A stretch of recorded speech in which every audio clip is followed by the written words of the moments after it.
இன்றைக்கி Sunday special chicken கறி தான் பண்ணியிருந்தேன். இது ஸ்பைசியான சிக்கனால் எனக்கும் ஹஸ்பண்டுக்கும் மட்டும்தான் நான் பண்ணியிருந்தேன். பேனில் ஆயில் சேர்த்து வெங்காயத்தை வெட்டி போட்டுக்கோங்க. அதோட கருவேப்பிலை, ரம்பை, ஒரு தக்காளியை சேர்த்து நல்லா சோட்டை பண்ணிக்கோங்க. இப்போ உப்பை சேர்த்துக்கோங்க. அதோட பூண்டையும் சேர்த்துக்கோங்க. நல்லா மசிஞ்சு வர அளவுக்கு வேக வச்சுக்கோங்க.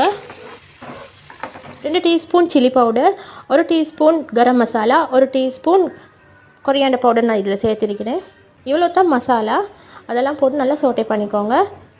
ஆல்ரெடி சிக்கனை வேக வச்ச ஸ்டாக்கே நான் இதுக்கு ஆட் பண்ணிக்கொள்கிறேன். அதை ஆட் பண்ணிக்கொண்டு நல்லா கலந்துக்கோங்க. அதோட ஃப்ரை பண்ணி வச்சிருக்கிற சிக்கனையும் ஆட் பண்ணிக்கோங்க. இந்த சில்லி ரொம்ப ஸ்பைசியான சில்லி. நான் இந்த சில்லியில் ஒரு ½ சில்லி தான் ஆட் பண்ண போகிறேன். அது ரொம்ப ஸ்பைசியாக இருக்கும். அவ்வளோ தாங்க, ஸ்பைசியான சிக்கன் கறி ரெடி. நான் இது ஃப்ரைட் ரைஸ் கூட சர்வ் பண்ணியிருந்தேன். உங்களுக்கு பரோட்டா கூடயும் சாப்பிடலாம். உங்களுக்கு இந்த வீடியோ பிடிச்சிருந்துச்சுன்னா லைக் பண்ணுங்கள். அப்படியே சப்ஸ்கிரைப் பண்ணிவிட்டு போங்க.